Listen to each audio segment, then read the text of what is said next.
Now, if you accumulate a massive amount of evidence of a number of different claims, so, there's a billion people who are claiming that God is giving them information, and each one of them is always right down the line. Now, all of a sudden, you approach the sort of rational belief in the causal area of the claim. We cannot absolutely confirm it.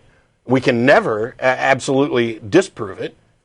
But we're talking about phenomenon in reality. We may not be able to properly, completely, scientifically identify the cause, but the aggregate claims of this source. It's one of the reasons why we look around the world at all these different religions that are making claims, and we can say that, you know what, they cannot all be right because they are, in many cases, mutually exclusive, but they can all be wrong. And when we investigate them, none of them can produce any phenomenon that stands up to anything better than results we'd expect from chance. But that doesn't need to be the case. It may be the case that one of these religions, let's say Mormons, for whatever reason, live better, happier, longer lives, are more productive, are able to predict the future, are healthier, they're immune from cancer, and we can demonstrate that, somebody who lived to be 30 and then converted to a Mormon, instantly there's no more cancer. All of a sudden, when you get evidence like that, the claims of Mormons become tenable. That is what we're talking about, and that is what Dawkins is talking about when he says that we can scientifically investigate and validate religious claims, God claims. Doesn't matter that we can't absolutely identify the source. It may be the case that we, in the absence of being able to absolutely identify the source, we still can come up with enough information that we can say, okay, there is some source and we know something about it. In much the same way that in different fields of science, we don't have a complete understanding of the inner workings of the atom.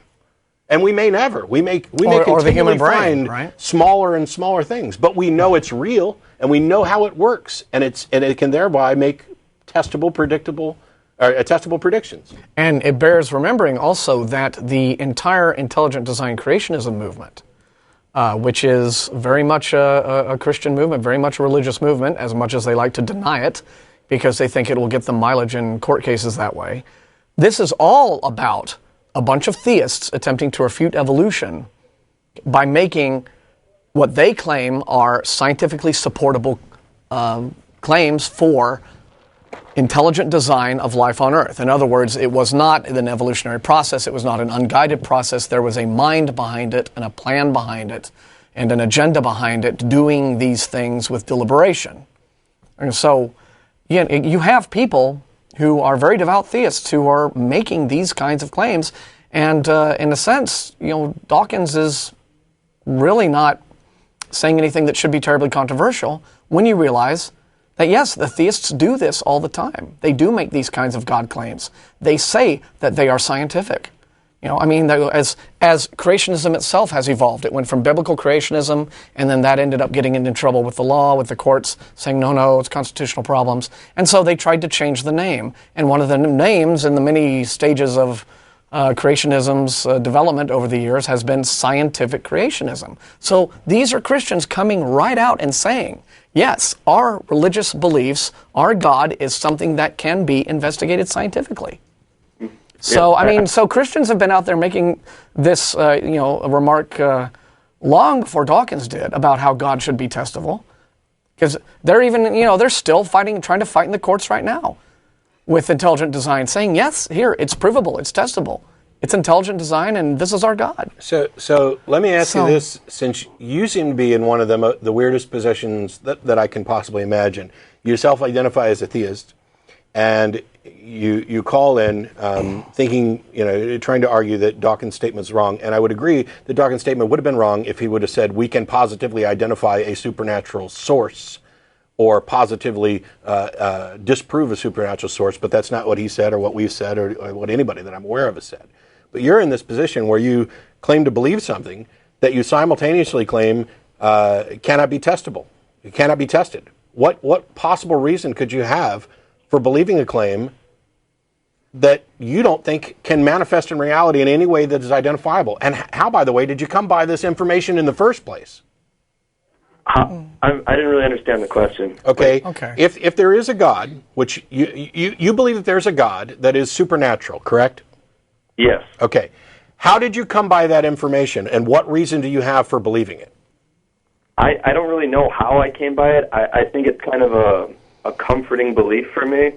Oh, and okay. I don't know the psychology behind it, but somehow I believe it. Okay. Basically, you have the opinion that you want your beliefs to reflect reality. Yes, and you don't? And I want my beliefs to reflect reality in almost all instances, but I'll make a few exceptions. Okay, thank you. That's probably the most honest, and it cuts right to the chase. If you don't care enough about whether or not your beliefs accurately reflect reality, then that explains why you're willing to believe something that isn't justified. And if you're freely willing to admit that it is something that brings you comfort, then that's at least honest too.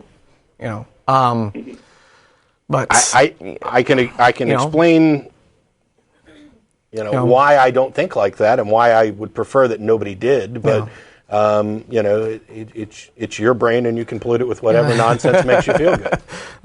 You say like nonsense, but it is. I bet if you knew me on a personal level, hey, I'm not judging. We would never talk about. Okay, Ryan, we're sure you're a completely normal person. Ryan, we're sure you're a fantastic guy. guy. Something else happens. Ryan, we're sure you're a fantastic guy. And we're not saying you're crazy. I'm not judging your entire personage, your entire life history, or your entire value. No. If I thought that, I'd have hung up on you 10 minutes ago. I'm saying that you believe something which you admit you have no good reason for doing so, and your only justification is that it makes you feel good. First of all, I don't really believe you. But not only that, not only does it make me feel good, but I don't think it'll have any repercussions. Then you're wrong. You don't think that believing something that is not true has any repercussions at all? Not always. Usually. No. Usually there's your qualifier. There's your qualifier again. Not always. I fully admit that if you're sitting at home in the bathtub, whether or not you believe in God probably isn't going to have any dire consequences. What false belief you have isn't going to affect it while you're asleep. I'm asking you, do you think that it has no consequences, which is what you started saying? I don't think it has any negative consequences on my life. Really? Or the life of anyone else. Really? Mm-hmm. You don't think? I could be wrong, but I don't think so. You don't? Okay. So here's the way. Go ahead. I'm okay. sorry. No, I'm just saying. It sounds to me like you don't particularly care one way or the other, and that's what's baffling me about this. I mean. Well, why you didn't care? Yeah, but that's what I want to understand. That's what I really want to understand is that you, as Matt has pointed out, always have these qualifiers to the statements you make. I don't think that these beliefs have negative consequences in most cases. I want my beliefs to reflect reality in almost all cases, but apparently there are some cases in which reflecting reality isn't really necessary. It's a complicated world. I just don't really understand why you have that sort of lack of caring. How is "it's a complicated world" a response? Yeah.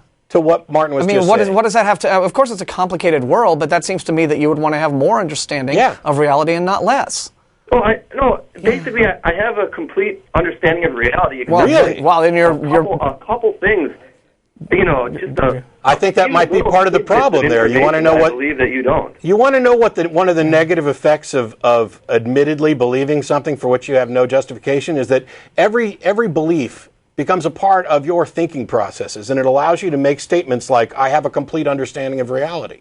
No, that was not really what I meant. I meant like compared to any other atheist or whatever. Well, okay. I rest my case. I would disagree that you have demonstrated that today. But I probably know nothing. I mean, we really know nothing if you think about it.